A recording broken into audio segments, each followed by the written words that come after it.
All right, let's get right into it. We're about to unpack a story that's, well, it's not just about finding a new planet. It's about finding a whole new way to discover things. This is the story of how human curiosity and artificial intelligence teamed up to find something absolutely incredible that was hidden in plain sight. And it really all boils down to this question. Just imagine staring at a mountain of data so huge that even our smartest software and our sharpest human eyes could completely overlook a secret. What if an entire world was just hiding in all that noise? That was the challenge that kicked this whole amazing adventure off. So to really get why this was such a breakthrough, you first have to appreciate the sheer scale of the problem. I mean, we're talking about the monumental task of trying to find these tiny little worlds by sifting through basically a galaxy's worth of information. Okay, first things first, let's make sure we're all on the same page. An exoplanet? It's simple. It's just any planet that orbits a star that isn't our own sun. And finding them is, without a doubt, one of the most exciting frontiers in astronomy today. Now, the main tool for this hunt was NASA's Kepler telescope. And the way Kepler works is pretty clever. It doesn't actually see planets directly. No, instead, it's a master of patience. It just stares at a star and waits for a teeny tiny dip in its brightness. That little shadow is our clue that a planet might have just passed by. And Kepler wasn't just looking at a couple of stars. It was monitoring 150,000 of them at the same time. Just try to wrap your head around that. The amount of data streaming back to Earth from that single telescope every single day is just staggering. And hey, the mission was a huge success. It found thousands of potential planets, with over 2,300 of them confirmed. A fantastic achievement for sure. But with all that data, astronomers started to wonder, could there be signals in there that are just so faint, so weak, that both our software and our own eyes just flat out miss them? And that's the heart of the problem, right there. The weakest signals, the little whispers from maybe the smallest planets. They could easily get lost in all the static. So solving this wasn't going to be about getting a bigger telescope, it was about needing a completely new kind of observer. This is where our story pivots from being all about machines and data to being about people. Specifically, two guys from completely different worlds who came together and created something, well, extraordinary. So, meet the team. In one corner, you've got Christopher Chaliu, a senior AI expert at Google who knows neural networks inside and out. In the other, you have Andrew Vanderberg, an astronomer from the University of Texas who just lives and breathes this kind of cosmic data. Two very different skill sets focused on one shared challenge. And what's so wild is how this all started. It wasn't some huge top-down initiative. It began with Christopher Chaliu, just on his own time, Googling, finding exoplanets with large datasets. That simple search led him down the rabbit hole to Kepler's data and eventually to Andrew Vanderberg.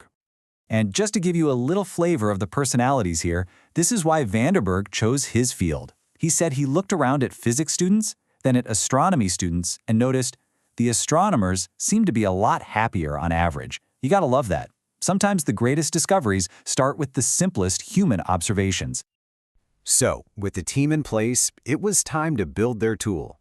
This meant taking an artificial intelligence and literally teaching it how to see the unseeable, how to spot the shadow of a world that everyone else had missed.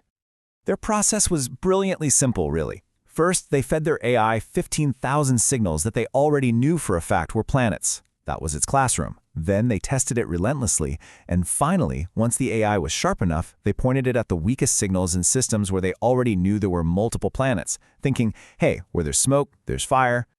And how sharp did it get? Check this out. The model hit a 96% accuracy rate at telling the difference between a real planet and a false alarm. It was ready. The digital planet hunter was officially off the leash. And here we go, the moment of truth. After all the searching, all the coding, all the training, what did this human-machine partnership actually find in that massive ocean of data? They found it. A planet. The AI flagged a signal so incredibly weak it had been overlooked time and time again. They named it Kepler 90I, the third rock from its sun in a star system far, far away, a world that, until this moment, had been completely invisible to us. Now, when you put it side by side with our solar system, it's pretty striking. The Kepler 90 system has 8 planets, just like us. This new planet, Kepler 90I, is the third planet from its star, just like Earth. But here's the twist. Its year is only 14.4 days long. All 8 of its planets are packed in way closer to their star than Earth is to our Sun. And the significance of this is just huge. You can't overstate it. This wasn't just another planet. The discovery of Kepler 90I made its system the very first one we've ever found to have as many planets as we do. For the first time, we realized we weren't the only 8-planet family out there. But as thrilling as finding a cosmic twin is, the story doesn't end there, because how they made this discovery is arguably even more important than what they discovered. Because here it is, the main takeaway. The true breakthrough wasn't Kepler 90I. It was the method. It was proof that a new blueprint for discovery actually works, one where you combine the intuition of a human expert with the raw power of an AI to do something neither could ever do alone. And here's that blueprint. It seems to take 3 key ingredients. You need that deep expertise in the subject. That's Vandenberg, the astronomer, who knew what problems needed solving. You need that AI and machine learning intuition. That's Chalu, the engineer, who knew how to build the tool. And you need a problem that's actually worth all the trouble. And this whole story, I think, shows us where our own skills are headed. As computers get better and better at doing all the heavy lifting, the really valuable human skill becomes asking the right questions. It's about being able to correctly and creatively frame a problem for an AI to then help you solve. Which leads us to our final thought. The discovery of Kepler 90I was just the beginning. It proved this model works. So now, with AI as our partner, helping us scan the cosmos, what else is out there just waiting to be found? What will we discover next?